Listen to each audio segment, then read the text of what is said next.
New footage shows the moment a Ukrainian refugee looked at her attacker in terror as bystanders failed to rush to her aid. Iryna Zarutska, 23, had only been on a North Carolina train for minutes when Decarlos Brown Jr., 34, allegedly lunged at her with a pocket knife and stabbed her on August 22nd. Zarutska could not be saved and was pronounced dead at the scene. Highlights: Iryna Zarutska, a 23-year-old Ukrainian refugee, was fatally stabbed on a North Carolina train by Decarlos Brown Jr. on August 22nd. Brown, a homeless man with schizophrenia and a long criminal history, was charged with first-degree murder and federal charges. Video footage shows Zarutska terrified and alone after the attack while bystanders failed to immediately aid her. Political figures, including Donald Trump, criticized the justice system for releasing repeat offenders on bail. Decarlos Brown Jr. was charged with the murder of Iryna Zarutska. Brown has been charged with first-degree murder and is facing a federal charge of committing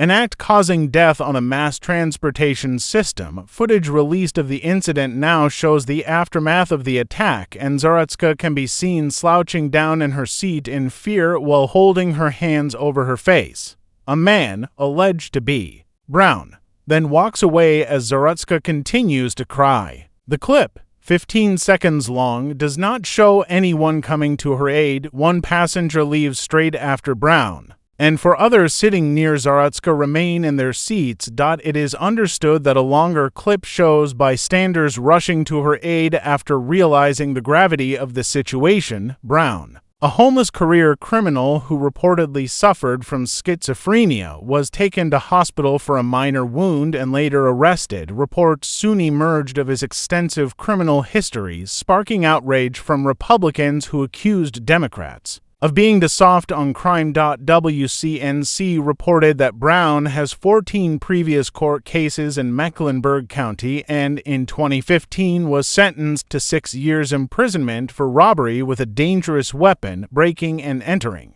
and larceny. The outlet said he also faced a case of alleged 911 misuse in July. His attorney had filed a motion to have his competency assessed. U.S. President Donald Trump was one of those to comment on the tragedy. "I have seen the horrific video of a beautiful, young Ukrainian refugee who came to America to escape the vicious war in Ukraine and was innocently riding the metro in Charlotte, North Carolina, where she was brutally ambushed by a mentally deranged lunatic," he posted on Truth Social. The perpetrator was a well-known career criminal who had been previously arrested and released on cashless bail in January, a total of 14 times. What the hell was he doing riding the train and walking the streets? Criminals like this need to be locked up. The blood of this innocent woman can literally be seen dripping from the killer's knife. And now her blood is on the hands of the Democrats who refuse to put bad people in jail, including former disgraced governor and wannabe Senator Roy Cooper. North Carolina and every state needs law and order, and only Republicans will deliver it,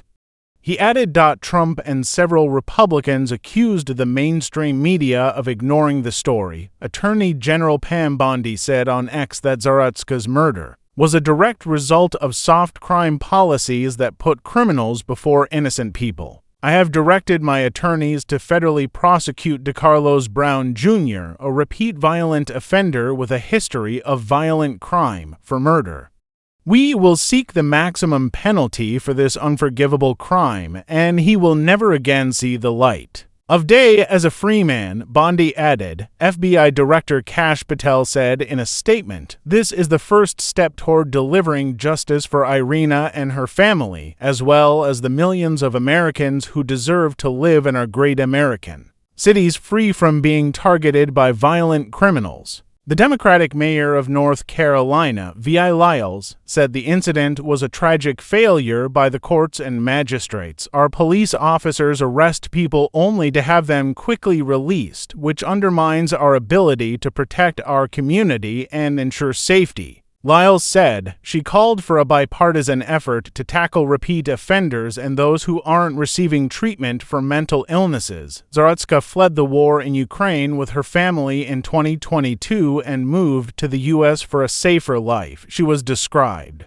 as a gifted and passionate artist who had a degree in art and restoration from Synergy College in Kyiv. Her family says she had a deep love for animals and hoped to become a veterinary assistant one day, though she enjoyed adventures, sightseeing, and exploring new places with her close friends. Iryna was also a homebody at heart. Happiest when surrounded by family and loved ones, Zarutska's family wrote in her obituary. Iryna will be remembered for her kindness, her creativity, and the lasting impression she left on everyone she met. Her absence leaves a deep void, but her spirit will forever remain in the hearts of those who loved her, they added. In a statement to WSOC9 issued through lawyers, the family added, "We are heartbroken beyond words. Iryna came here to find peace and safety, and instead her life was stolen from her in the most horrific way. No family should have to go through this." They further said Brown should be locked up and prosecutors should address the broader crisis in public safety and systemic failure. Since his arrest, Brown's relatives have spoken out to say they feel the tragic incident could have been prevented. Brown's half-brother, Jeremiah, told the New York Post, "I think they could have pretty much prevented it then," referring to Brown being released from jail in January. "He could do it again. They should still treat him for his mental issues, but there are consequences for his actions," Jeremiah added. "I think he should suffer the consequences." Brown's sister, Tracy, told CNN that their mother had tried to have him placed in a long-term facility to deal with his mental health but couldn't as she was not his guardian. Tracy told the outlet that Brown had attacked her in 2022 and told her on numerous occasions that the government had implanted a chip in him, a person that is hearing voices in their head and believes the world is against them. They're going to break, she said, and I think that night he broke. If Brown is convicted, he could face the death penalty.